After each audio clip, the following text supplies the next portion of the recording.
বানপানী নামত সাহায্য উঠোৱাৰ প্ৰয়োজন নাই। মই দেখিছোঁ যে বক্স লৈ আমি ৰাস্তাই ঘাটে পইচা তুলিছোঁ।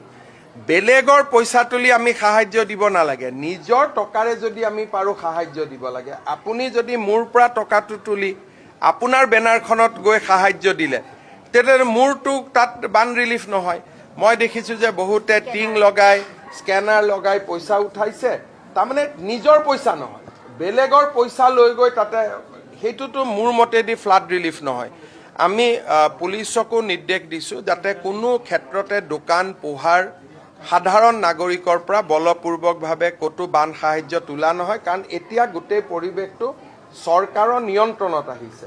তাত এতিয়া চৰকাৰে সকলো জেগাত যাব পাৰে। প্ৰথম 7 দিনৰ কথাটো বেলেগ আছিল যে চৰকাৰ যাব নোৱাৰিছে, এতিয়া চৰকাৰ প্ৰতিটো জেগাত যাব পাৰে আৰু ৰাইজেও চৰকাৰৰ ওচৰত প্ৰত্যক্ষ হিচাপে আহিব পাৰে।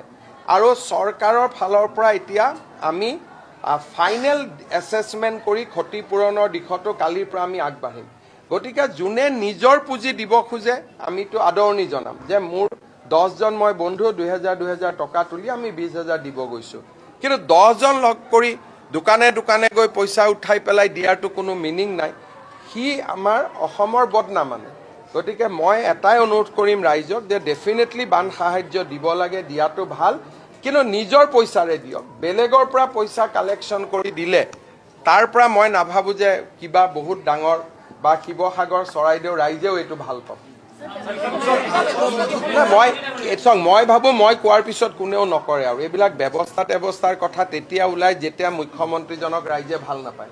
আজি মই যেতিয়া কৈ দিলোঁ আধা ঘণ্টাতে চব বন্ধ হৈ যাব। ইয়াত ব্যৱস্থা লোৱাৰ কথা নাহে, কাৰণ ৰাইজে এইটো সমৰ্থন কৰা মুখ্যমন্ত্ৰী এজন আছোঁ, গতিকে ব্যৱস্থা কিয় ল'ব লাগে। মই আপোনালোকক নহ'লেতো মই টিভিত কথাই নকওঁ, এইটো কথা ক'বৰ কাৰণে ৰখিলোঁ। মই ক'লোঁ আপোনালোকে উলিয়াই দিব, আজিৰ পৰা নিজে নিজে বন্ধ হৈ যাব, ৰাইজে মোৰ কথা নিজে শুনিব।